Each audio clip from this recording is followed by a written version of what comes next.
Let's get straight down to business. Let's have an update on suspect number 3. Salvador, have you any update? Saul Hamid is an Indian national, which is linked to the Red Sanderson Sandalwood timber trafficking. Station की हद में चंदन का illegal transportation हो रहा है, ऐसी confidential information हमें मिली थी। इस गाड़ी में ऑलमोस्ट 1 टन सैंडलवुड मिला है कि कॉस्ट अराउंड 2,45,85,000 रुपीज है।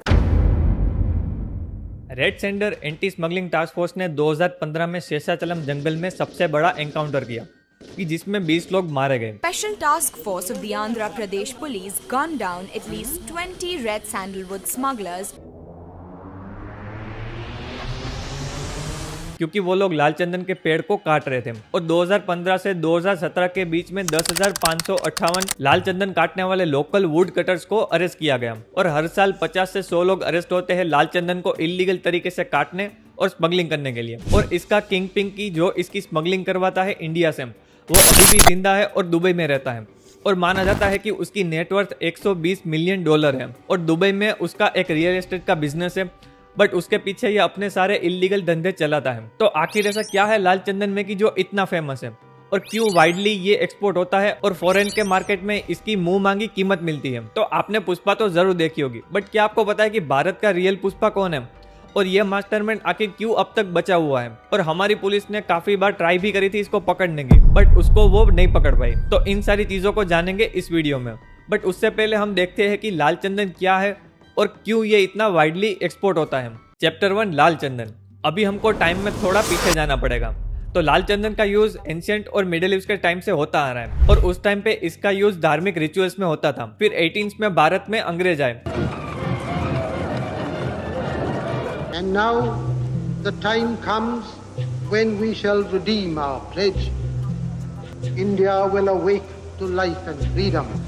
और भारत की हर एक अनमोल चीजों को वो अपना बनाने लगे, जिसमें से एक था लाल चंदन। 1856 में अंग्रेजों ने काफी सारी फॉरेस्ट पॉलिसी इंट्रोड्यूस करी कि जिसकी वजह से वो हमारे जंगलों का यूज मेडिसिन में कर सके और इस पॉलिसी का यूज करके वो लाल चंदन के पेड़ों को काटने लगे और इंग्लैंड में एक्सपोर्ट करने लगे और वहां पे इसका यूज शिप्स, बिल्डिंग और रेलवे लाइंस को बनाने में होने लगा। 82 और 83 इस एक साल में लाल चंदन का जो एक्सपोर्ट हुआ था वो था 15,582 टन और उस टाइम पे इसकी वैल्यू थी 5.5 लाख रुपए।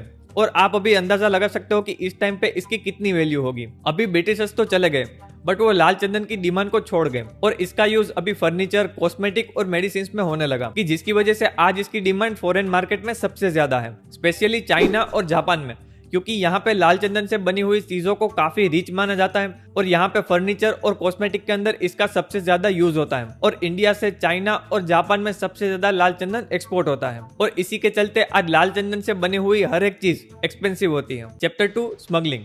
वीरप्पन आज एक ऐसा नाम है कि जो शायद ही किसी को नहीं पता होगा और उस टाइम का ये सबसे बड़ा स्मगलर था और ये सबसे पहला स्मगलर था कि जो हाथीदांत और लाल चंदन की स्मगलिंग करता था। और जब ये एक्टिव था तब माना जाता है कि उसने 2000 हाथी मार दिए थे। उसने 12 करोड़ के हाथीदांत और 100 करोड़ के चंदन के पेड़ों को एक्सपोर्ट किया था। 100 करोड़ मतलब इस टाइम पे उसकी वैल्यू कितनी होगी ये तो हम आइडिया भी नहीं लगा सकते। 2004 में वीरप्पन का एनकाउंटर हुआ और इसी साल हमारी गवर्नमेंट ने बचे हुए लाल चंदन के जंगलों को प्रोटेक्ट करने के लिए उसके एक्सपोर्ट के ऊपर बैन लगा दिया और अगर कोई लाल चंदन के पेड़ों को काटता भी है तो उसको भी सजा मिलेगी। इसी बैन की वजह से इसकी डिमांड फॉरेन मार्केट में सबसे ज्यादा हो गई और इसके चलते यहाँ पे काफी सारे दूसरे स्मगलर एक्टिव हो गए, जैसे कि गंगी रेड्डी, सेल्वाराज, हामिद खान, बाला राजू और ये सब पकड़े भी गए।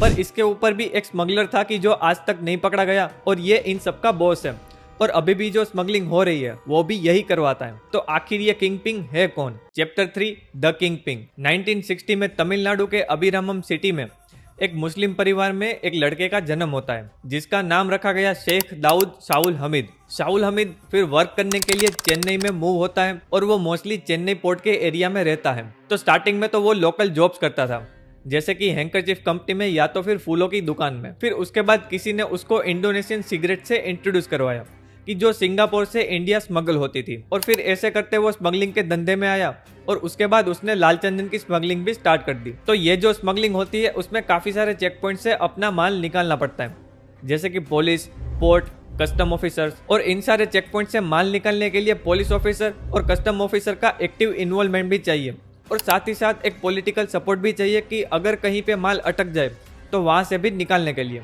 और ये बात साहुल जानता था कि जिसकी वजह से उसने 1999 में गंगी रेड्डी के साथ पार्टनरशिप करी। तो गंगी रेड्डी एक क्रिमिनल था कि जिसके ऊपर मर्डर, एक्सटॉर्शन, किडनैपिंग जैसे काफी सारे चार्जेस लगे थे और इसके पास पॉलिटिकल सपोर्ट भी काफी अच्छा था कि जिसकी वजह से गंगी रेड्डी साहुल के माल को इजीली कहीं पे भी एक्सपोर्ट कर सकता था। और जिसके चलते दोनों ने पार्टनरशिप करी और साहुल और गंगी रेड्डी ने मिलकर लाल चंदन की स्मगलिंग स्टार्ट करी। तो मोस्टली जो स्मगलर्स थे वो बेंगलुरु और चेन्नई एरिया से थे और वहां पे वो चेन्नई पोर्ट का यूज करते थे इन सारी स्मगलिंग को करने के लिए। और चेन्नई पोर्ट से ये shipment Dubai, Malaysia, Hong Kong, Singapore भेजा जाता था और वहां से वो चाइना पहुंचता था अपने बायर के पास। तो अभी तक साहुल के बारे में पुलिस को पता नहीं था क्योंकि वो छोटे स्मगलर से उनका माल खरीद कर चाइना एक्सपोर्ट करता था। तो 2000 में काफी सारे स्मगलर को पकड़ा गया और उसकी इन्वेस्टिगेशन में एक नाम कॉमन निकला, वो था शाहुल हमीद। और 2004 में पहली बार साहुल को पकड़ा गया चेन्नई पार्क होटल से। और जैसे ही साहुल पकड़ा गया तो उसके लॉयर ने उसको बेल करवा दी और साहुल इजीली छूट गया। और छूटने के बाद उसने तुरंत ही फिर से स्मगलिंग स्टार्ट कर दी, पर इस बार थोड़ी वायलेंट तरीके से। तो साहुल ने एक अपनी छोटी सी आर्मी तैयार करी 50 से 100 लोगों की और उन लोगों के पास पिस्तल, कुल्हाड़ी, चाकू ऐसी काफी सारी चीजें थी कि वो पुलिस से लड़ सके। तो साहुल ये अपनी लोकल आर्मी का यूज स्मगलिंग के लिए तो करता ही था, बट साथ ही साथ उसने किडनैपिंग और मर्डर करना भी स्टार्ट कर दिया कि जिसकी वजह से लोग उसको जूनियर वीरप्पन भी कहने लगे। और साहुल के ऊपर आज की डेट में 37 केस रजिस्टर्ड है। और जैसे ही ये बात साहुल को पता चली तो वो अपनी फैमिली के साथ दुबई चला गया। Sahul Hamid pack up with his family and shifted to Dubai. 2016 में इंटरपोल ने साहुल के अगेंस्ट रेड नोटिस भी इश्यू करा। तो रेड नोटिस का मतलब ये होता है कि आप दुनिया के किसी भी कोने में एक क्रिमिनल को पकड़ने के लिए उसके खिलाफ गिरफ्तारी की मांग कर सकते हो। फिर उसके बाद उस देश की गवर्नमेंट उस आदमी के ट्रैक रिकॉर्ड देख के ये डिसाइड करती है कि उसको गिरफ्तार करना है कि नहीं करना है, क्योंकि दुबई में साहुल के खिलाफ कोई भी क्रिमिनल केस नहीं है। तो जिसकी वजह से आज वो वहां पे बिल्कुल सेफ है और वहां से ही वो पूरे अपने बिजनेस को ऑपरेट करता है। और दुबई में वो एक रियल एस्टेट का बिजनेस चलाता है कि जिसमें उसने काफी सारे complex, 5 star hotel, residential house ऐसी काफी सारी चीजें बनाई है। और आज माना जाता है कि उसकी नेटवर्थ $120 मिलियन से भी काफी ज्यादा है। और इतना सारा दुबई में इन्वेस्टमेंट होने की वजह से आज उसके पास लीगल सपोर्ट भी है दुबई का कि जिसकी वजह से आज वो वहां पे बैठ के सेफली अपना बिजनेस ऑपरेट कर सकता है। और मोस्टली जितने भी बड़े स्मगलर होते हैं वो यहीं से ही अपना बिजनेस ऑपरेट करते हैं। पर दुबई ही क्यों? तो दुबई एक ऐसी कंट्री है कि जिसको आपके पैसों में इंटरेस्ट है और अगर आप दुबई में इन्वेस्ट करते हो और वहां पे हेल्प करते हो उसका इंफ्रा डेवलप करने के लिए, वहां पे टावर बनाने के लिए, तो दुबई आपसे कभी नहीं पूछेगा कि ये पैसे कहाँ से आए, ये पैसे किसके हैं, चोरी के हैं या नहीं है, ऐसा कोई भी सवाल आपको नहीं करेगा। और इसी की वजह से आज इतने बड़े स्मगलर यहाँ पे बैठ के अपना एक व्हाइट कॉलर बिजनेस चलाते हैं और इसी के पीछे वो अपना पूरा काला धंधा चलाते हैं और यहीं से ही पूरे वर्ल्ड को कंट्रोल करते हैं। तो अभी जो ये स्मगलिंग होती है भारत के जंगलों से चाइना तक, वो 4 लेयर में डिवाइड होती है। प्राइमरी लेयर में आते हैं वुड कटर्स कि जो पेड़ों को काट कर ट्रक में माल लोड करवाते हैं और ये सारे लोग एक छोटी छोटी टीमों में डिवाइड होते हैं कि जिसके ऊपर एक आदमी ध्यान रखता है जिसको बोला जाता है फोरमैन। सेकंड लेयर में आते हैं ड्राइवर्स कि जो ये माल अपने पिकअप पॉइंट से लेकर डिलीवरी पॉइंट तक पहुंचाते हैं। और यहाँ पे करप्ट पुलिस ऑफिसर और फॉरेस्ट ऑफिसर भी शामिल होते हैं। तो जब माल अपने एक्सपोर्टर के पास पहुंच जाता है तो जिस भी देश में इस माल को भेजना होता है उस देश की शिप में इसको लोड करा जाता है। तो इस थर्ड लेयर में कस्टम ऑफिसर भी शामिल होता है कि जो इन सारे माल को क्लीन चिट देता है ताकि वो दूसरे देशों में एक्सपोर्ट करा जा सके। तो फोर्थ लेयर में आते हैं इन्वेस्टर यानी कि जिनका ये माल होता है और इसी लेयर में पॉलिटिशियन भी शामिल होते हैं और ये लोग मोस्टली अपने नीचे के सारे लेवल को कंट्रोल करते हैं और उनको ऑर्डर देते हैं। सुधाकर रेड्डी कि जो एक जर्नलिस्ट है कि जिसने अपनी बुक ब्लड सेंटर में ये बताया कि जो भी माल पकड़ा जाता है वो पूरे 10 टन में से सिर्फ 2 टन ही होता है और बाकी का सारा माल अपनी लोकेशन यानी कि चाइना पहुंच जाता है। Chapter 4 government actions. पिछले 20 सालों में 15,000 मेट्रिक टन का लाल चंदन पकड़ा गया है और उसके साथ में 30,000 से भी ज्यादा लोग पकड़े गए हैं लाल चंदन की स्मगलिंग करते हुए। 15,000 मेट्रिक टन को अगर हम नंबर ऑफ लाल चंदन के पेड़ में कन्वर्ट करें तो वो होते हैं 6 लाख लाल चंदन के पेड़ और माना जाता है कि ये पूरे स्मगलिंग का सिर्फ 10% ही है यानी कि 60 लाख से भी ज्यादा लाल चंदन के पेड़ को काट दिया गया है। आज सिर्फ हमारे जंगलों में 5% ही लाल चंदन के पेड़ हैं और 95% हमारा जंगल कटा हुआ है। तो इतना सब कुछ जानते हुए भी हमारी गवर्नमेंट इन सारे स्मगलर के खिलाफ क्या एक्शन ले रही है? तो गवर्नमेंट ने स्मगलिंग के लिए 2015 में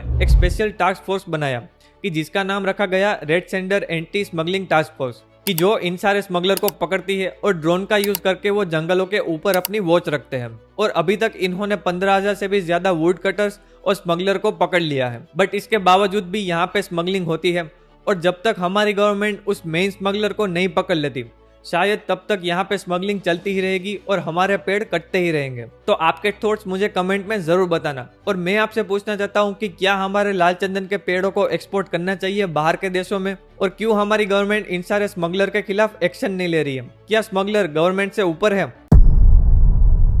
और अगर आपने यहाँ तक ये वीडियो पूरा देखा है तो कमेंट में जरूर लिखना कि वहां तक देखा है, ताकि मुझे भी आइडिया लग जाएगा कि आपने ये वीडियो मेरा पूरा देखा है। और ये मेरी कोशिश थी एक डॉक्यूमेंट्री वीडियो बनाने की। और अगर आपको ये वीडियो पसंद आई तो मुझे कमेंट में ये भी बताना कि आगे मैं किसके ऊपर ऐसी वीडियो बना सकता हूँ कि जिससे आपको भी नॉलेज मिले। और अगर आप चैनल में नए हो तो चैनल को सब्सक्राइब करें और नोटिफिकेशन बेल को भी ऑन कर दीजिए, ताकि मेरी हर एक अपडेट आपको तुरंत मिलती रहे।